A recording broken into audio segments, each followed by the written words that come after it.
Bonjour. Dans cet épisode, je vais vous montrer les bases pour créer et utiliser un tableau croisé dynamique, qu'on appelle aussi TCD pour faire quoi. Tout d'abord, un TCD concrètement, c'est quoi?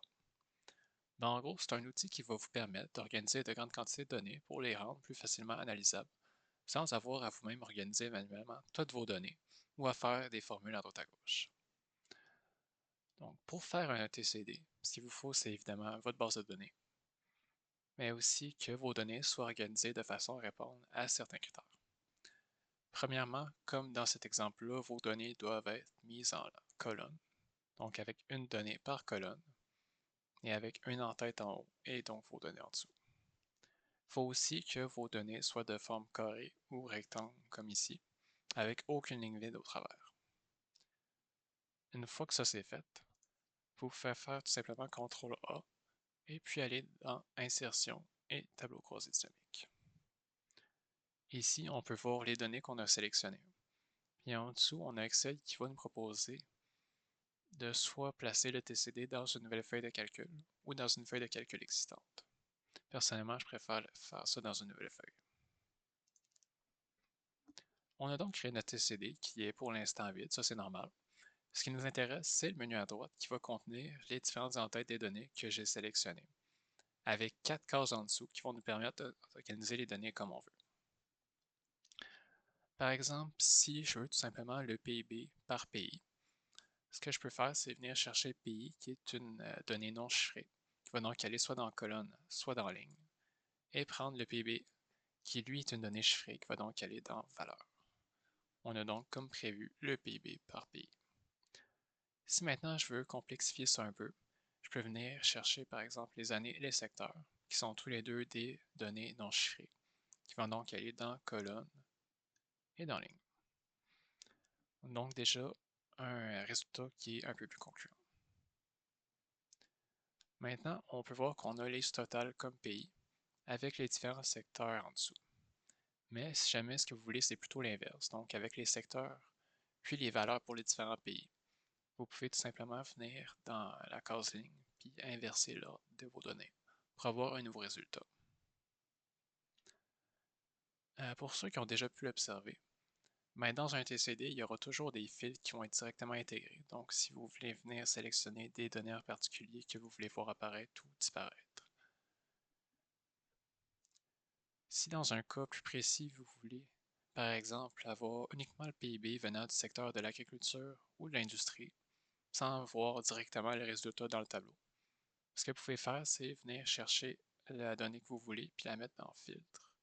Vous voyez ici que, comme tantôt, on a les PIB par pays, mais qu'ici, on peut venir sélectionner en fait quel secteur va être inclus dans la somme du PIB. Par exemple, si je veux juste garder agriculture et industrie, je vais enlever service et ça va se mettre à jour.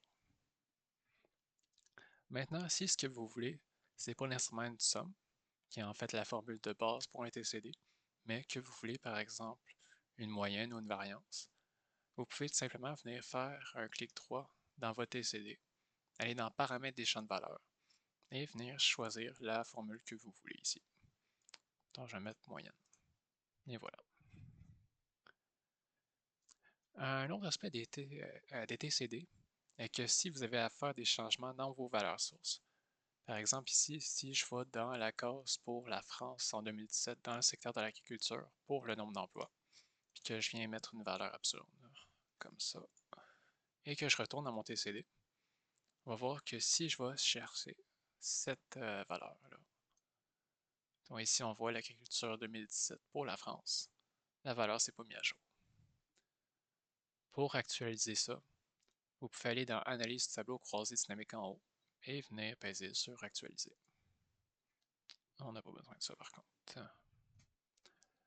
Maintenant, pour conclure, on va voir comment faire un graphique avec un TCD. Même si en réalité la démarche est exactement la même que pour une plage de données standard. Savoir que vous allez aller dans Insertion et sélectionner un graphique que vous voulez. Ici, on va prendre graphique recommandé, puis on va prendre celui-là. La nuance, par contre, c'est que contrairement avec une plage de données standard, vous allez avoir différents filtres directement dans votre graphique. Un autre aspect important, c'est que aussi, contrairement à une plage de données standard, c'est que si vous utilisez le filtre directement sur le graphique, ça va affecter votre TCD et inversement. Par exemple, si ici je viens sélectionner les années puis que j'enlève 2017 à 2019, on va voir que non seulement ça s'est enlevé dans le graphique, mais aussi dans le tableau ici. Mais inversement, si je viens sélectionner le tableau et que j'enlève les secteurs, ben ça va avoir le même résultat dans le graphique.